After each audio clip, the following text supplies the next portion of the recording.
This is Eagle Owl, and today I will be talking about DeVonta Smith. He is hurt, so we gotta chill out about talking about AJ Brown. I think we gotta worry about DeVonta Smith a little more.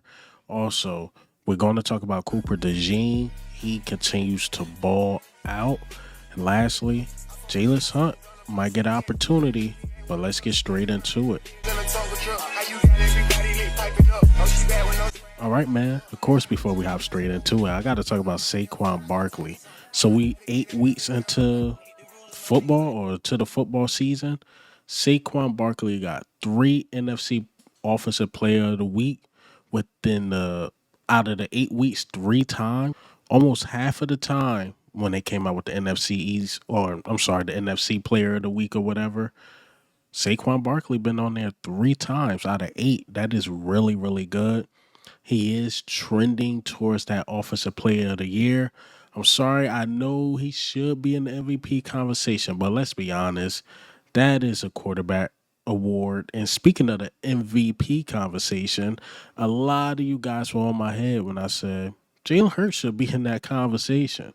Well, Fox agrees with me because they got Jalen Hurts right there in the conversation for MVP. So shout out to Jalen Hurts. Jalen Hurts been responsible for a lot of touchdowns. If it's not running it in, throwing it.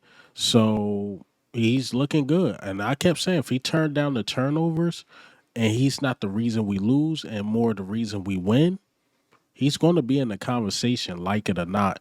More than likely, it's going to go to Jared Goff. More than likely, we will see. But Jalen Hurts is definitely in that conversation. And we get a chance to play Baltimore. So Jalen Hurts versus Lamar Jackson, the two guys that are in the conversation. And we're going to see who outplays who. And if Jalen Hurts outplayed Burrow and if he outplayed Lamar Jackson and some of these top tier quarterbacks you guys say, you got to put him in the conversation. You have to. But let's get into the topics, and the injury report is a part of the topics. You know how this, if you're on Twitter or X or like Facebook or anything, you know how we come out with the injury report? I'm not going to say the D word, I'm going to say another word, and they be like the whole roster is deleted, if you get what I'm saying. Yeah, when I looked at this injury report, it looked like the whole roster is deleted. But let's go over the injury report. All right, so you had DeVonta Smith hamstring that did not participate at all. Of course, I'm gonna get into that. Nolan Smith did not participate. That's huge. And Ben Van Sumeren more than likely is going to be out. He's dealing with a concussion. Everybody that dealt with a concussion, it seemed like they at least missed a game. So prayers up for Ben Van Sumeren. All right, so these are the limited guys. Saquon Barkley, rest. You got Makai Becton with an ankle. AJ Brown, the knee. But I seen some drills of AJ Brown. He looked fine to me, to be honest. Bryce Huff got the wrist. So we got two defensive edge guys that is hurt. And I seen the video of Bryce Huff. And I'm gonna play it right here. You see that big brace on his wrist. So this Sirianni wasn't capping. Bryce Huff is hurt, and they saving him from himself. Jalen Hurts, this is the one everybody was worried about in real time. Like, why they pulling Jalen Hurts from practice? But they wanted him to rest. We got Fred Johnson dealing with the knee. We know that came from the dirty hit against the Jacksonville Jaguars. Then you got Cam Jurgens dealing with an injury. Darius Slay, we know he's coming off the groin injury, but he's trending towards playing. We got Anaya Smith with an ankle. Josh Sweat with a hip, and Trotter Jr. with a hip. And Dallas Goddard, as I stated to you guys in my last video, I believe he's coming back. I think he will be back this week. Hamstring, obviously, for participant. So that's a lot of guys to be on the injury report. But let's talk about DeVonta Smith, man. Hamstring. Philadelphia Eagles and the trainer staff. What's going on with these players' hamstring?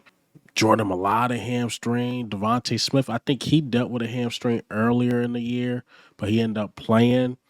A lot of our guys are getting hamstring injuries. I think Makai Becton. It was a couple guys that got hamstring injuries, and the reason I'm worried about DeVonta Smith hamstring is because Usually when you get a hamstring, you miss a game or two or three.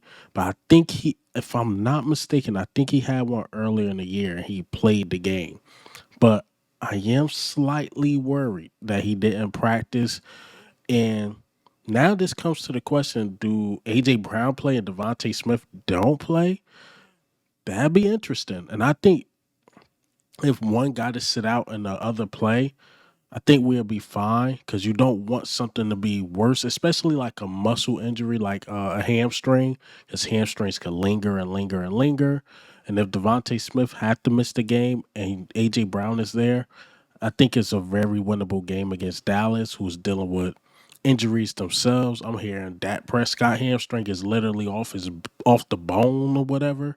Then you got, of course, CD Lamb dealing with the shoulder injury, and he didn't even practice. So it's a lot of injuries. There's a lot of injuries on both sides. Ours are more minor, I would say, because we know our players are going to come back. I'm not sure what's going on in Dallas. Honestly, don't even care what's going on in Dallas. But in Philadelphia, we are dealing with some injuries. And for me to see DeVonta Smith on there with a hamstring, it is worrisome. So we will see. We will monitor this as time go on and see at least if he's limited or do he get a full participant or is this something really small that the Eagles are just monitoring because they know we got a quick turnaround. Maybe he just felt a little tightness and they was like, you know what, just don't practice to make something worse, and then he a full participant, and then he end up playing. But we're going to monitor that DeVonta Smith injury. And speaking of injuries, I got to talk, well, not injuries. I don't want to say that transitioning into this, but I want to talk about Jalyx Hunt. And the reason why I mentioned injuries because Nolan Smith, he's dealing with a groin injury, and then you got the wrist injury with Bryce Huff. So only naturally, right? We got Jalyx Hunt on the bench, and he should get more playing time. So Nick Sirianni was asked about Bryce Huff, and then followed up with the Jalyx Hunt question, and let's go over it. So, according to Brandon Lee Gouton, Nick Sirianni on Bryce Huff's role moving forward. So, he spoke about his role, not really the injury, but it says he still be in the midst in the rotation with the pass rush, have a ton of confidence in him. And then Nick Sirianni also said that we see more Jalyx Hunts in the pass rush rotation moving forward. He said Hunt's been doing a good job in practice. I think it's a little of both. Hunt is doing a good job in practice, and also we are hurt a bit. So you want to rotate, the guy with the fresh legs who's been looking good. So we might get a little Jalyx Hunt. I want to see what he got because honestly, we don't have the best pass rush. The reason why I'm not making a big emphasis of the pass rush is I love our back seven so much. It's like it just completely flipped. Like our front four became average, and then our back seven just became elite. I love the back seven pause. So Jalyx Hunt getting time. He showed flashes, especially in the Buccaneers game where we quote unquote was getting blown out. And I seen him on the field like, oh, he can move. Like he can do this, he can do that. I like what I seen in the Giants game, but again, those was against backup. So let's see how he is in a real rotation. And let's see what Jalyx Hunt's got. What, third round? See what he got. See what he excelled in the preseason. He looked really good. He looked ready. Again, just see what he got. It's the same thing about Cooper DeJean. I was like, okay, he's been hurt. I thought he should have sat out the whole year. I was totally wrong on that because he continues to ball. So according to PFF, he's like a ranked amongst rookies, like fourth. So he's actually being ranked amongst the other rookies because now he played the minimum amount of snaps. So you got to put him in that top conversation. And he's been looking really, really good. Cooper DeJean. So you probably, could see something from Jalyx Hunt. Like, okay, he's looking good. Let's keep him in this rotation. But back to Cooper DeJean, since I'm just transition to him, again, he's looking good. He's looking phenomenal.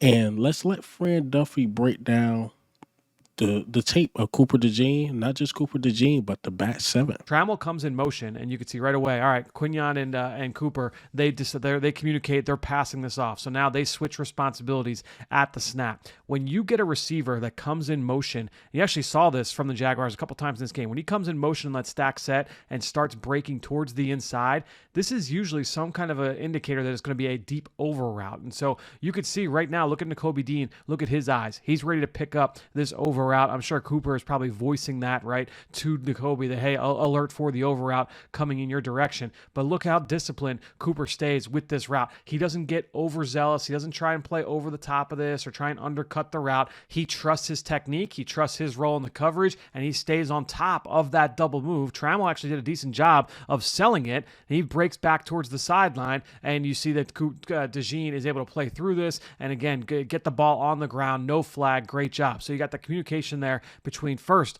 DeJean and Quignon, and then between DeJean and Nakobe. But even on the backside of this play is what you're going to get here from the Jaguars is what I call a levels concept, where you've got the shallow cross, the in cut, and then you also have a little Texas, little angle route out of the backfield as well. So you've got these three routes that are being passed off. And right away, look at Isaiah Rodgers. He's already pointing out the drag route. He's pointing out that shallow cross as his guys there underneath have to pick that up. And watch that communication travel down the chain here. As now you see Zach Bond. He's pointing, hey, shallow, shallow, shallow to Nakobe Dean. Nakobe Dean's got to get eyes on that shallow crossing route from Brian Thomas Jr. And remember, Nakobe already kind of had this in his vision, the Trammell, the over route potentially from Trammell. So now Nakobe, he has got to handle that route coming from his right, but instead he now has to drive on that shallow cross. He's got to be there to defend that short of the sticks because they don't want to catch and run for a first down. So he's able to close on that. Bond is sitting in the window on the in cut. Reed Blankenship is jumping on the Texas route, on a little angle route in case that's where Trevor Lawrence decides to go with this ball. So just across the entire scope of this defense, I thought you saw really good communication. You see what I mean? And that's why I'm not too heavy on the front four, even though the front four definitely matters. But that back seven has been picking up the slack. We got Nakobe Dean and Zach Bond looking like a duo, like the best duo in the NFL. Then Quignon and Cooper DeJean looking good. Slay, or if we put Isaiah Rodgers out there looking good. The only guy that really been struggling, and I think he's going to pick it up, and I just do, is C.J. Gardner-Johnson. Like, if I had to put, like, oh, man, the guy that's struggling is C.J. Gardner-Johnson. Like, even Reed Blankenship is looking good. C.J. Gardner-Johnson had a stretch of good games, but the last game wasn't that good. We know in the beginning of the season he wasn't playing that well. So I think CJ will pick it up. I think he will get hot at the right time, in my personal opinion. But if not, and he continues to struggle, you got a hungry Sidney Brown. I mean, just keep it at that. Sidney Brown is hungry to get on the field. But other than that back seven is looking good. I like how they communicate. I think that's the biggest thing. They're communicating with each other. They don't look lost. And, again, they're playing at a high level. And, again, a guy I was just completely wrong on is Cooper DeJean. Even though Edgerrin Cooper is looking really good in Green Bay. I think even 1 week he had Defensive Player of the Week. But Cooper DeJean is looking phenomenal. Like, it almost would have been a mistake of picking up Edgerrin Cooper because I don't know how he would have got into the rotation the way Nakobe Dean and Zach Bond is playing. Again, Cooper DeJean, keep balling, keep doing your thing. And that's all I got for you guys today. And hey, man, what do you think and how do you feel about the news today? DeVonta Smith, we're going to monitor that. We're going to watch that. Also, how do we feel about Jalyx Hunt, Cooper DeJean, and this is Eagle Owl, man. I'm out.